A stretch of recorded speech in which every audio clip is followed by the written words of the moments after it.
नमस्ते मेरे प्यारे बच्चों। स्वागत है आपका एक बार फिर से आपके अपने YouTube चैनल जितेंद्र खतनावलिया ऑफिशियल पर। तो प्यारे बच्चों, आज अपन करने वाले हैं विज्ञान कार्य पुस्तिका कक्षा 10 में से कार्यपत्रक 38 3940 का संपूर्ण सॉल्व। यदि इससे पहले के जो वीडियो आपने नहीं देखे हैं कार्यपत्रक के, तो प्लेलिस्ट के अंदर जाइए या फिर प्लेलिस्ट का लिंक जो है मैं आपको डिस्क्रिप्शन में दे दूंगा। ठीक है, तो प्लेलिस्ट के अंदर आपको जाना है और पिछले वीडियो आपको देखना है। और यदि चैनल पर आप पहली बार आए, चैनल को सब्सक्राइब करेंगे, बेल आइकन प्रेस करेंगे ताकि नेक्स्ट वीडियो का नोटिफिकेशन जल्दी से आपको मिल सके। और वीडियो को आपको ज़्यादा से ज़्यादा शेयर करना है। लाइक आप नहीं करते तो लाइक भी आपको करना है।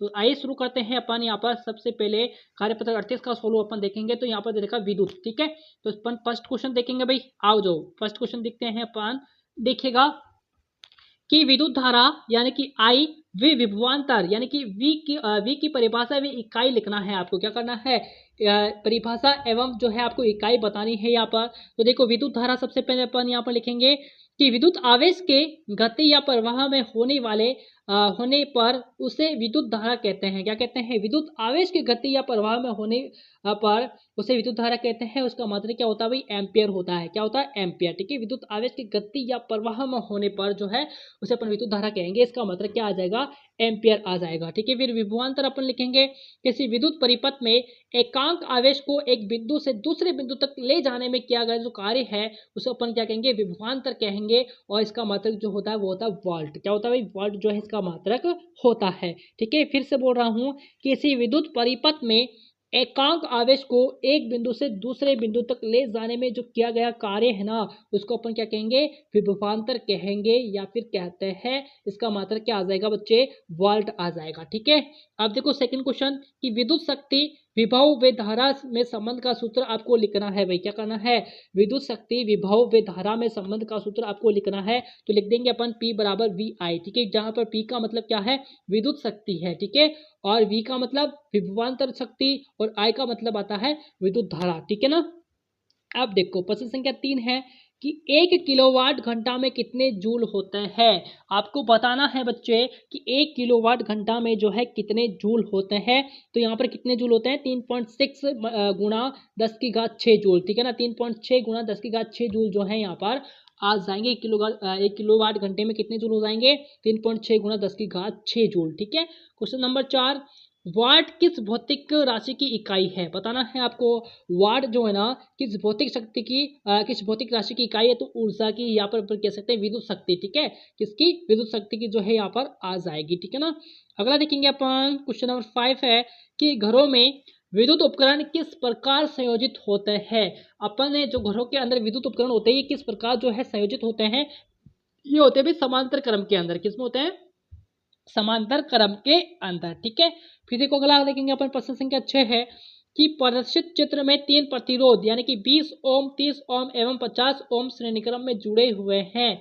तो इनका तुल्य प्रतिरोध ज्ञात कर 20 ओम प्रतिरोध का विभवांतर ज्ञात कीजिए। क्या करना है भाई, 20 ओम प्रतिरोध का विभवांतर जो है अपन को ज्ञात करना है। तो देखो यहाँ पर श्रेणी क्रम में तुल्य प्रतिरोध। ठीक है, R बराबर R1 plus R2 plus R3। ठीक है, तो यहाँ पर R1 20, R2 30 और R3 50 हो जाएगा।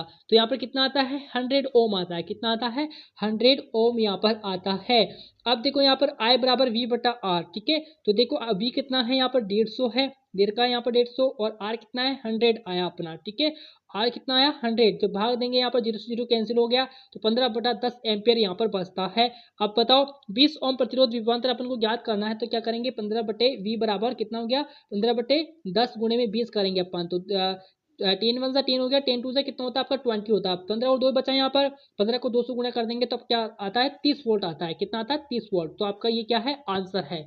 ओके, अब देखो प्रश्न संख्या 7 है कि पाशु क्रम में संयोजित R1 R2 R3 प्रतिरोधों का तुल्य प्रतिरोध R का मान ज्ञात कीजिए जब परिपथ में I धारा प्रभावित हो रही है। तो अपन करेंगे कि पाशु क्रम में संयोजित प्रतिरोधों का तुल्य प्रतिरोध। ठीक है, तो 1/R बराबर R1 plus R2 plus R3, यहाँ पर क्या होगा, आपका आंसर हो जाएगा। ठीक है, तो ये डन होता है अपना। अगला देखेंगे अपन कार्यपत्रक 39 की विद्युत धारा का चुंबकीय प्रभाव। ठीक है, तो आइए करते हैं फर्स्ट क्वेश्चन। देखो भाई, आर स्टार्टेड के प्रयोग का निष्कर्ष लिखिए। क्या करना है, इसका जो प्रयोग है इसका अपन को निष्कर्ष यहाँ पर लिखना है।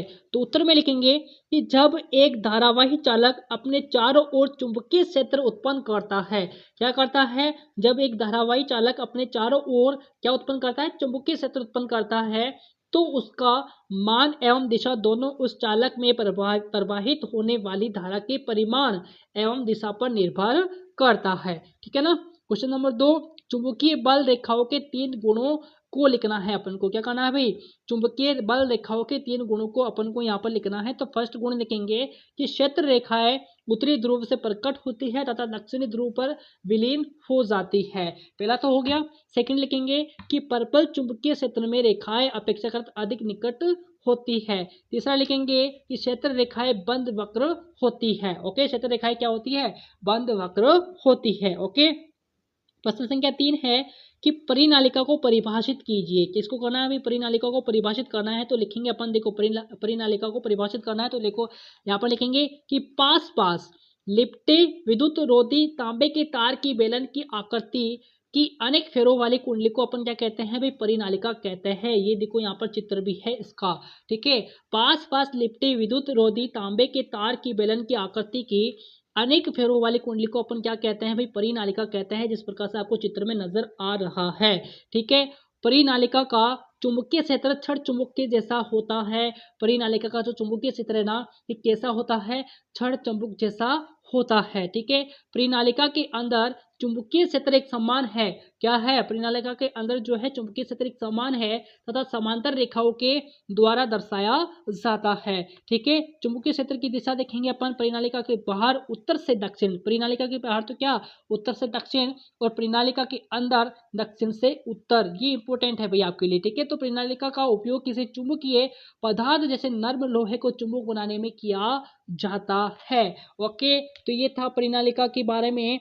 अगला क्वेश्चन देखेंगे अपन, क्वेश्चन नंबर 4 है यहाँ पर। ठीक है, विद्युत जनित्र कौन से सिद्धांत पर कार्य करता है। प्रश्न इंपॉर्टेंट है आपके लिए। विद्युत जनित्र जो है ना, ये कौन से सिद्धांत पर जो है कार्य करता है। तो विद्युत जनित्र जो है विद्युत चुंबकीय प्रेरण के सिद्धांत पर कार्य करता है। किस पर करता है, विद्युत जनित्र विद्युत चुंबकीय प्रेरण के सिद्धांत पर ये कार्य करता है। ठीक है, अब देखो प्रश्न संख्या 5 कि विद्युत मोटर का नामांकित आरेख बनाना है।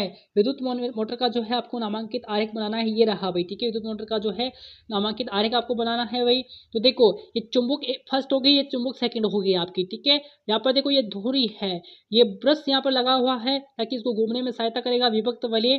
ठीक है, आई तथा पी तथा क्यू। ठीक है ना भाई, और ये आपका जो है ब्रुश जो है एक्स तथा वाई, जो एक्स और वाई है ना, ये एक्स और ये वाई जो है यहाँ पर ब्रुश लगे हुए हैं। क्या लगे हुए हैं, ब्रुश यहाँ पर लगे हुए हैं। ठीक है, यहाँ पर ये स्विच है आपका, और यहाँ पर जो है बैटरी है भाई। ठीक है, प्लस माइनस। ठीक है ना, तो इस प्रकार से जो है आपको यहाँ पर चित्र बनाना है। ठीक है, ये देखो यहाँ पर ए हो गया, ये बी है, यहाँ पर ये सी है, और यहाँ पर डी लिखा हुआ है भाई। ठीक है, तो इस प्रकार से जो है आपको चित्र बनाना है। ठीक है, ऊपर से नीचे तक मैं आपको बता दिया हूँ। ठीक है, किसका चित्र बनाना है भाई आपको, विद्युत मोटर का नामांकित चित्र। ठीक है, तो ये विद्युत मोटर का नामांकित चित्र है, तो आप बनाओगे।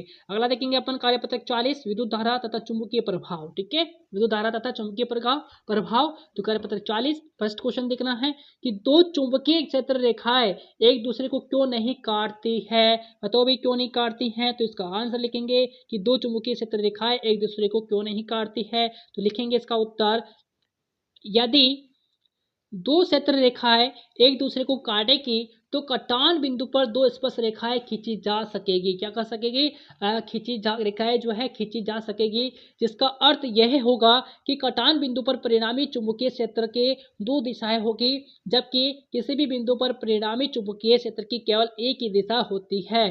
अतः दो क्षेत्र रेखाएं एक दूसरे को कभी नहीं काटती है। ओके, तो इस प्रकार से जो है आपको यहाँ पर आंसर लिखना है कि दो चुंबकीय क्षेत्र रेखाएं एक दूसरे को क्यों नहीं काटती है।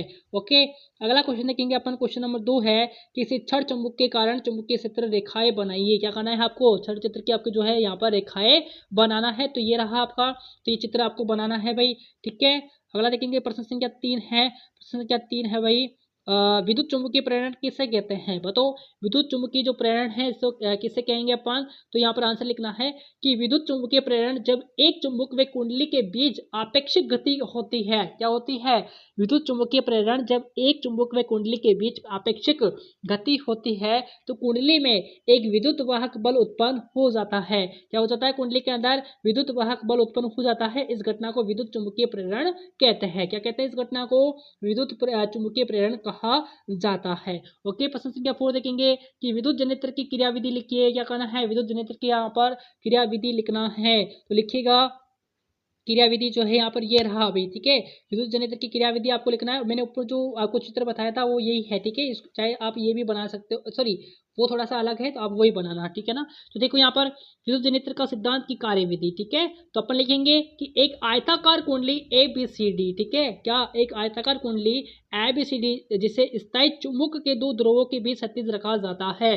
देखो, एक चुंबक ही आपकी हो गई, एक चुंबक ही हो गई ना, यानी कि एक आयताकार कुंडली, ये रही आपकी आयताकार कुंडली ABCD जिसे स्थायी चुंबक के दो ध्रुवों के बीच क्षैतिज रखा जाता है। ये देखो जैसे ये रखी गई है। ओके, अब देखो कुंडली को दक्षिणावर्त घुमाया जाता है जिस प्रकार से ये घुमाई गई है, ठीक है। कुंडली की भुजा AB ऊपर, जो AB भुजा होती है उसको अपन ऊपर, और जो तथा भुजा CD नीचे की ओर गति करती है। जो CD भुजा है वो नीचे की ओर जो है यहाँ पर गति करती है। फिर देखो यहाँ पर अगला देखेंगे अपन, गति करती है। ओके, कुंडली चुंबकीय क्षेत्र रेखाओं को काटती है, ठीक है। कुंडली क्या करती है? चुंबकीय क्षेत्र रेखाओं को काटती है। फ्लेमिंग दक्षिण हस्त नियमानुसार प्रेरित विद्युत धारा AB भुजा में A से B तथा CD भुजा में C से D की ओर बहता है, ठीक है। AB भुजा में A से B और CD भुजा में C से D की ओर बहता है।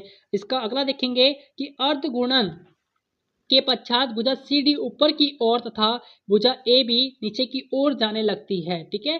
फलस्वरूप इन दोनों भुजाओं में प्रेरित विद्युत धारा की दिशा परिवर्तित हो जाती है और DCBA के अनुदिश प्रेरित विद्युत धारा प्रभावित होती है। बाह्य परिपथ में विद्युत धारा की दिशा B2 से B1 होती है, ठीक है। प्रत्येक आधे गुणन के पश्चात बाह्य परिपथ में विद्युत धारा की दिशा परिवर्तित होती है। ओके बच्चे, तो यह आंसर आपको लिखना था आपको प्रश्न संख्या 4 का।